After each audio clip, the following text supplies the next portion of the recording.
이제 시대는요, 히스기야가 아수르의 사네립의 침공에 결국 아무것도 하지 못하고 수로까지 팠음에도 불구하고 결국은 두 손 두 발 다 들고 믿었던 이집트의 원군은 오지 않고 금 30달란트, 은 수백 달란트를 내어주면서 결국은 물러가게 했었던 그 상황인 거예요. 그리고 시간이 흘러갑니다. 근데요, 문제는 뭐냐면요, 그럼에도 불구하고요, 히스기야는요, 이집트에 대한 의존도를요, 버릴 수가 없었어요. 왜 버릴 수가 없냐면요, 이유가 있었는데, 하나님 위주의 정책을 펼치는 거에서 히스기야는요, 아시리아 아니면 이집트 둘 중에 하나의 손을 잡아야 된다고 생각을 했던 거예요. 둘 중에 뭐 하나는 잡아야 되지 않냐. 맞잖아요. 신라가 고구려랑 동맹을 하든 아니면 백제랑 동맹을 하든 아니면 당나라와 동맹하든 뭔가 해야지, 자립적인 건 말이 안 된다고 생각을 한 거예요. 그런데 때마침 또 뭐 하냐면요, 다시 한번 바벨론이 반란을 일으켜줍니다. 그리고요, 이집트하고 남유다하고요, 반아시리아 연대를 한 번 더 만들어줄 수 있는 그러한 기회가 생긴 거예요. 그리고요, 이집트, 남유다, 바벨로니아의 반아시리아 연대가 한 번 더 형성이 됩니다. 그리고요, 이것들에 대해서요, 한 번 더 아시리아는요, 바벨로니아를 진압합니다. 그리고요, 사네립은 또다시 이 괘씸한 남유다. 왜냐하면 남유다 입장에서는요, 아시리아한테 만약 조공을 바치고 의존하면 하나님 야훼 신앙을 포기해야 되는 거예요. 아버지 아하스처럼요. 근데 이집트하고 하면은 그걸 이어갈 수 있죠. 근데 이집트하고 안 해도 이어갈 수 있거든요. 아시리아도 아니고 이집트도 아니어도 하나님을 믿을 수 있는데, 그거 자체에 대한 거는 사실 정황적으로, 국제 상황적으로, 국제 정세상 불가능한 거죠. 그래서 사네립이 또다시 쳐들어옵니다. 쳐들어오는데요, 이번에는요, 진짜로요, 이집트가 아시리아를 치기 위해 나섭니다. 그래서요, 사네립이요, 전쟁을 하는 동안에 자신의 군대 사령관을요, 예루살렘에 보내서 남유다, 너네 내가 이집트 점령하고 오면 너네 죽으니까 항복해 라고 말하라고 해요.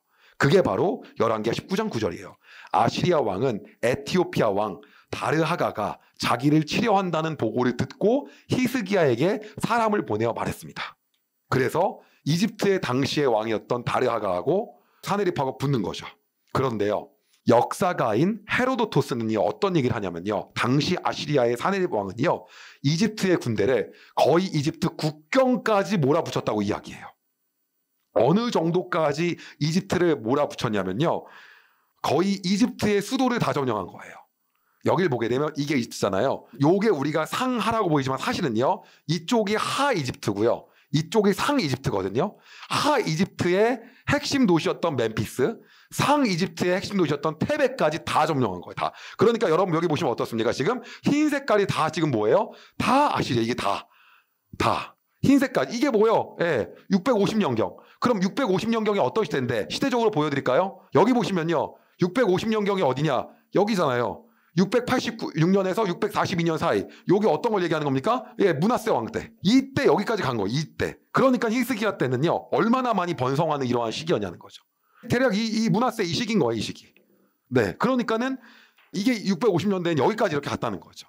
그러니까 어마어마하게 아시리아가 커지는 이러한 시기였던 거예요.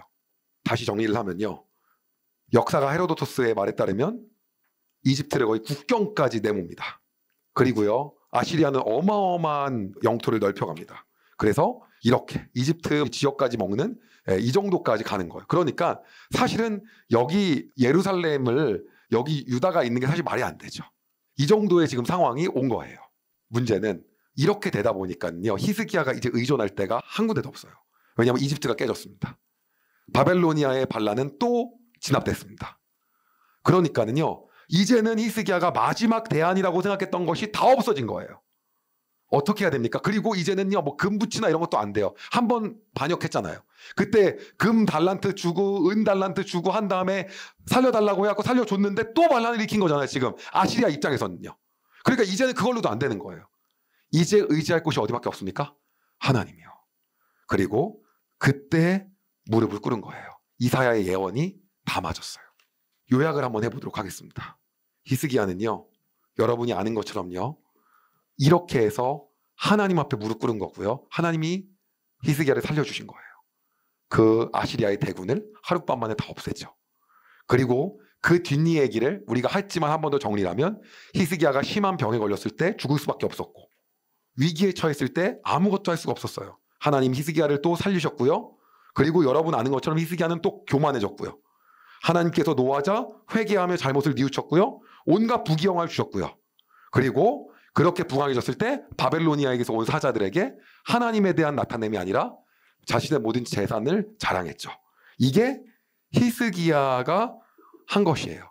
그럼 이렇게 자랑을 했더니요. 어떻게 이사야가 반응했냐면 이렇게 얘기합니다. 마지막에 히스기야의 반전이 하나가 더 있어요. 열왕기하 20장 14절에서 18절입니다.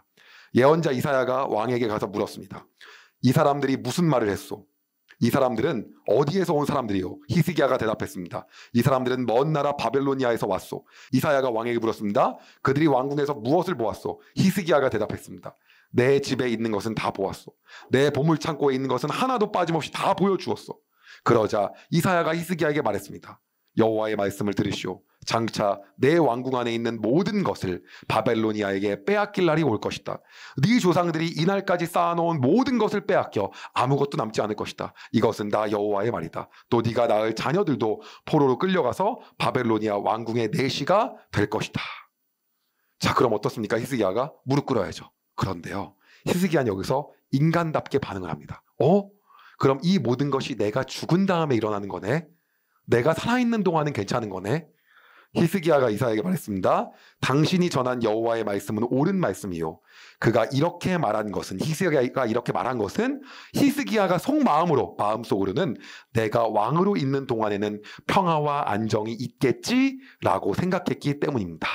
마지막 모습마저 그냥 인간적인 모습이에요.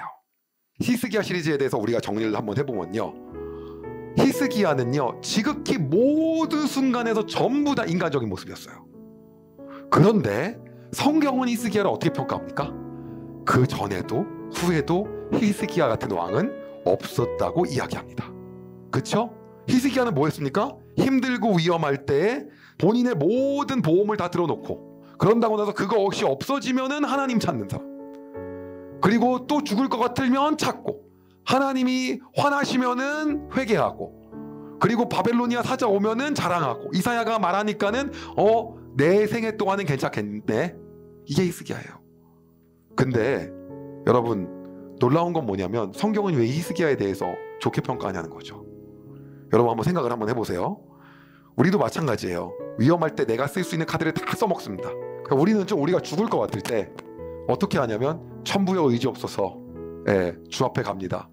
그 다음에 조금만 살만하면 교만해지고, 히스기야하고 똑같잖아요.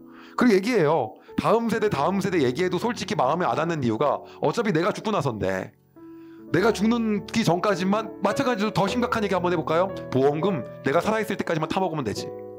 뭐 이 나라에 대해서 뭐 굳이 이렇게 생각하기도 한단 말이에요. 이게 히스기야의 모습하고 다를 바가 하나도 없잖아요. 너무 비슷해요. 그런데 놀라운 사실은요, 이럼에도 불구하고 이렇게 우리하고 너무 닮아있는 모습에 대해서 성경은 히스기야를 좋은 왕으로 얘기하고 있어요. 그럼 왜 그러냐라고 하는 거죠. 우리가 잘못할 수 있거든요. 실수할 수 있어요. 히스기야처럼 넘어질 수 있습니다. 그러나 히스기야는 끝까지 그때마다 하나님께 돌이키려고 해요. 그 기준 가지고 하나님 오늘도 우리에게 이야기하시는 거예요. 그래서 히스기야 같은 왕은 없었다고 얘기하는 겁니다. 이렇게 인간적이고 이렇게 너무나도 우리와 모습 같지만 성경에서는 히스기야를 올바른 왕으로, 그래서 모든 표에 보면 어떻게 했습니까? 선한 왕, 악한 왕 할 때 히스기야는 그 성서학자들하고 신학자들마다요, 악한 왕하고 선한 왕 기준이 좀 다르기도 합니다. 히스기야는 100% 선한 왕에 다 들어갑니다. 왜 옳게 평가되냐는 거죠. 히스기야는 하나님께 그때마다 하나님 도와주세요. 하나님 도와주세요. 여러분, 자존심 부릴 필요가 없습니다. 우리의 삶 가운데서 우리가 잘못하고 실수하고 넘어지더라도 다시 계속해서 하나님께 나아가는 인생 살도록 합시다. 그렇다고 한다면 누가 우리를 갖다가 어떠한 관점으로 바라보더라도 마지막에, 그리고 이 세상이 끝날 때, 우리의 삶이 다 했을 때 우리가 하나님 앞에 칭찬받으며 나아갈 수 있을 겁니다. 제가 기도하겠습니다. 하나님, 우리는 오늘도 잘못합니다. 하나님, 오늘도 우리는 실수합니다. 우리는 오늘도 넘어집니다. 그러나 우리는 다시 하나님께 돌아갑니다. 하나님, 위기의 순간에 대책이 없을 때 우리는 하나님밖에 부르짖을 수 없습니다. 우리는 간사합니다. 우리는 교만해집니다. 그러나 우리는 다시 회개하고 겸손하며 하나님께 나아갑니다. 하나님의 일생 동안 우리는 절대로 완전해질 수가 없습니다. 그러나 우리는 또다시 돌이키며 살아갑니다. 하나님, 우리는 절대로 하나님 앞에서 완전한 사람이 될 수가 없습니다. 그러나 오늘도 우리는 하나님 앞에서 발버둥칩니다. 하나님, 우리의 삶에 소망이 있다면 마지막에 우리가 지극히 인간다웠고 그냥 인간적인 모습에 불구했지만 히스기야 같은 왕은 없었다고 열왕기서에서 평가하는 것처럼 하나님 앞에 올바른 사람으로 평가되길 소망합니다. 그리하여 하나님 앞에 칭찬받는 삶 살기를 소망합니다. 하나님, 우리의 삶에서 모든 것이 무너져도 다시 하나님께 돌아가는 삶을 날마다 살아갈 수 있도록 주님 우리를 붙잡아 주시고 인도하여 주시옵소서. 오늘도 그렇게 살기를 소망하며 예수님의 이름으로 기도드립니다. 아멘. 여러분, 은혜 많이 받으셨나요? 이 영상을 통해 더 많은 사람들에게 하나님의 은혜를 공유하길 원하신다면 여러분의 구독과 좋아요가 꼭 필요합니다. 오늘도 여러분의 삶에 하나님의 은혜가 가득하길 진심으로 소망합니다.